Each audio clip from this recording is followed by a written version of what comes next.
வணக்கம். இந்த பிரபஞ்சத்துக்கு ஒரு தொடக்கமே இல்லைன்னு சொன்னா உங்களால நம்ப முடியுமா?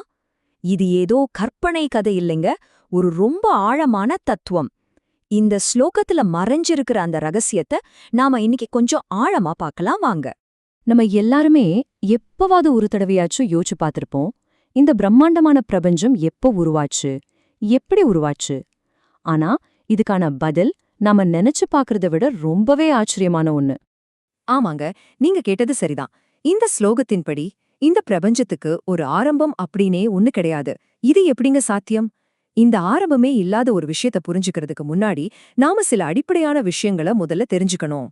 சரி, அந்த ஆரம்பமில்லாத தன்மைய புரிஞ்சுக்க நாம முதல்ல ரெண்டு விஷயங்களை பிரிச்சு பார்க்கணும்.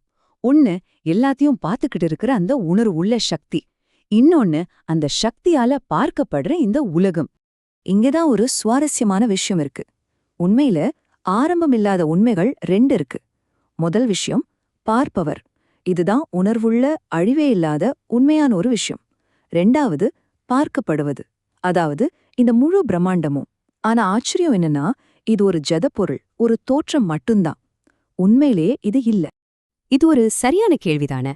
நாம பாக்குற இந்த முழு பிரபஞ்சமும், நம்ம உடம்பு, மனசு உட்பட எல்லாமே ஜடப்பொருள் அப்படின்னா, நாம பாக்குற இந்த உயிர், இந்த உணர்வு நிலையில எங்கிருந்து வருது?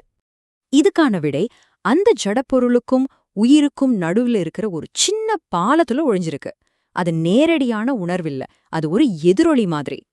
இந்த கான்செப்டுக்கு பேரு பிரதிபலித்த உணர்வு. அப்படின்னா என்னன்னா, நாம இந்த உயிரினங்கள் கிட்ட பாக்குற உணர்வு உண்மையில அந்த பார்ப்பவரோட உண்மையான உணர்வோட ஒரு பிரதிபலிப்பு, ஒரு ரிஃப்ளெக்ஷன் மட்டும்லாம். உயிரினங்களோட மனசுல இது ஒரு கண்ணாடி மாதிரி பிரதிபலிக்குது.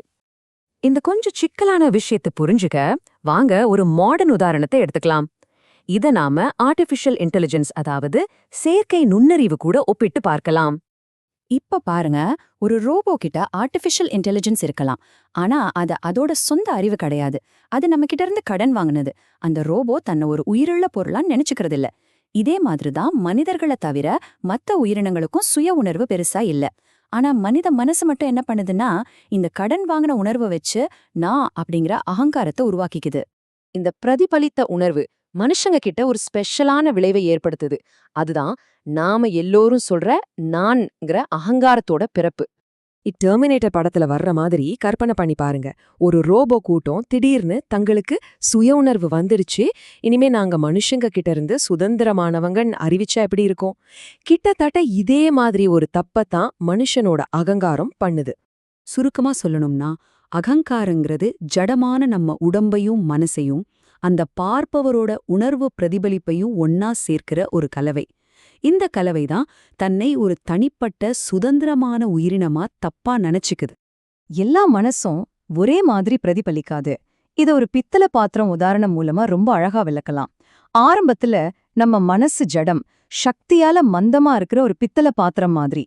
பல ஜென்மங்களா நம்ம செய்யற செயல்கள் அந்த பாத்திரத்தை நல்லா தேய்ச்சு மெருகேத்துற மாதிரி.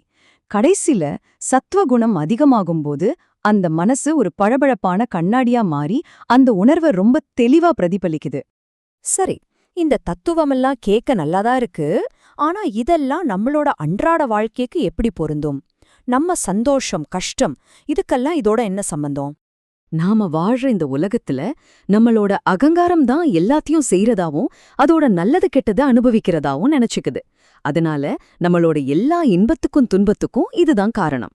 இந்த உலகம் நம்ம அகங்காரத்தோட பழைய செயல்களுக்கு ஏத்த மாதிரி அதை அனுபவிக்கிறதுக்காகவே உருவாக்கப்பட்டிருக்கு. நாம நல்லதும் செஞ்சிருக்கோம், கெட்டதும் செஞ்சிருக்கோம். அதோட விளைவா தான் நம்ம வாழ்க்கையில இன்பமும் துன்பமும் மாறி மாறி வந்துகிட்டே இருக்கு, ஒரு சுழற்சி மாதிரி. அப்போ எல்லாம் இந்த அகங்காரம் தான் செய்யுது, அனுபவிக்குதுன்னா அந்த உண்மையான அழிவே இல்லாத பார்வகரோட பங்குதான் என்ன? அவர் ஏன் எதுலயுமே தலையிடாம இருக்காரு? இத ஒரு அற்புதமான உதாரணத்தோட விளக்கலாம். அந்த பார்ப்பவர் ஒரு ராஜா மாதிரி. அவர் எந்த வேலையும் செய்யாம சும்மா அரண்மனையில இருக்கலாம். ஆனா அவர் ராஜாங்கிற ஒரே காரணத்துக்காக அவரோட இருப்பு மட்டுமே அமைச்சர்களுக்கு ராஜ்யத்தை ஆள்றதுக்கு தேவையான சக்தியை கொடுக்குது. அதே மாதிரிதான் அந்த பார்ப்பவர் எந்த செயல்லையும் ஈடுபடாம அவரோட மௌனமான இருப்பு மட்டுமே இந்த பிரபஞ்சம் இயங்குறதுக்கு தேவையான உணர்வை கொடுக்குது. இப்போ ரொம்ப ஆழமான ஒரு கேள்வி எழும்புது. உங்க அகங்காரங்கிறது வெறும் ஒரு பிரதிபலிப்பு. உண்மையான நீங்க, அதாவது அந்த பார்ப்பவர் ஒரு மௌனமான சாட்சி மட்டும்தான். அப்படின்னா உங்க வாழ்க்கைய வாழ்றது உண்மையிலே யாரு? இத ஒரு நிமிஷம் யோசிச்சு பாருங்க.